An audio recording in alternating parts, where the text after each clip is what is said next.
की जय! भारत माता की जय! तो एक तरीका खोजा है उन्होंने कि उनको पेंशन ना देनी पड़े, 3 साल जॉब करे और 3 साल जॉब करने के लिए बाहर चला जाए।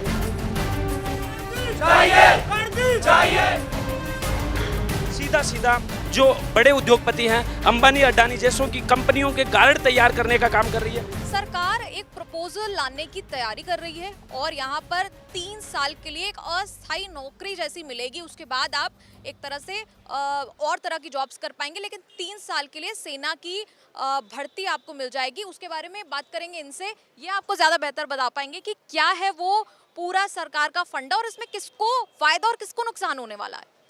मैम, ये जो सरकार प्रपोजल ला रही है, जो टूर ऑफ ड्यूटी के नाम से, यह एक अस्थायी तौर पे जैसे संविदा कर्मी बाकी सभी डिपार्टमेंट में होते हैं, उसी तरीके से सरकार एक निजीकरण करने का एक तरीका है, एक जरिया है सरकार का, जो सीधा सीधा सेना के साथ और इस देश के युवाओं के साथ धोखा कर रही है। उनका कहने का मतलब ये है कि 3 साल तक कोई भी युवा आए और वो देश की सेवा करे। अगर उसे कुछ हो जाता है तो कोई भी उसे सुविधाएँ नहीं मिलेंगी। जैसे कि अगर कोई स्टूडेंट या कोई एक युवा देश का जो देश सेवा में जाना चाहता है डिफेंस के माध्यम से, वो 3 साल जॉब करेगा।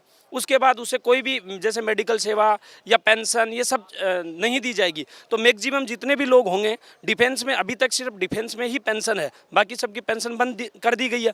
अब पेंशन के बोझ से बचने के लिए सरकार आर्मी के लोगों को भी पेंशन से वंचित रखना चाह रही है, जबकि सांसदों की कोई भी अभी तक पेंशन का ऐसा प्रावधान नहीं लाई है जहां उनकी पेंशन बंद हो सके।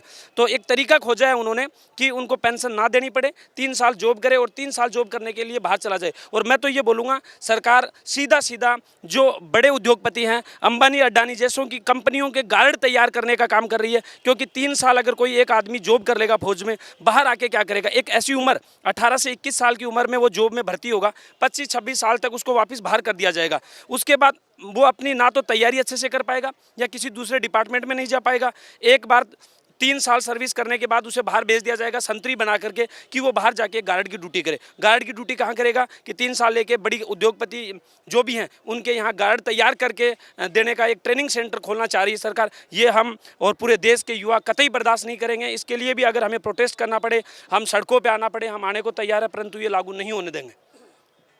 खैर अभी तो ये प्रपोजल ही है, अभी फाइनल इस पर कोई बात नहीं आई है, लेकिन आप विरोध कर रहे हैं इसका। बिल्कुल इसका विरोध कर रहे हैं। और अगर सरकार ऐसा प्रपोजल लाती है तो इस देश का कोई भी नागरिक इसे मानने को स्वीकार नहीं करेगा। क्योंकि सभी आप प्राइवेट कर सकते हैं चीज़ों को, परंतु डिफेंस को नहीं कर सकते। और ये सीधा सीधा सेना के साथ भी गलत है। क्योंकि अगर आपके पास, मैं फोर्स में रहा हूँ 6 साल तक, आप मेरे को एक बात बताइए कि जिस बंदे को एक्सपीरियंस नहीं है, वो अगर वार जैसी कंडीशन आई तो उसको कैसे हैंडल कर सकता है? हाँ, मानते हैं कि फौज युवा रहेगी, पर युवा के साथ साथ एक जोश के साथ एक्सपीरियंस की भी जरूरत पड़ती है किसी ऑपरेशन को हैंडल करने के लिए, किसी वार जैसी कंडीशन को हैंडल करने के लिए। तो ऐसी कंडीशन में देश के पास सोल्जर ही नहीं होंगे, ऐसे सोल्जर होंगे। उससे अच्छा तो 3 साल के लिए आप एनसीसी करवाते हो तो वही उनको रहने दीजिए, उनको मौका दे दीजिए। 3 साल एनसीसी कॉलेज में करवाते हो, उसकी बजाय उन्हें वहाँ ज्वाइनिंग देके और एनसीसी का सर्टिफिकेट देके बाहर कर दो, वो ज़्यादा बेहतर होगा उनके लिए। तो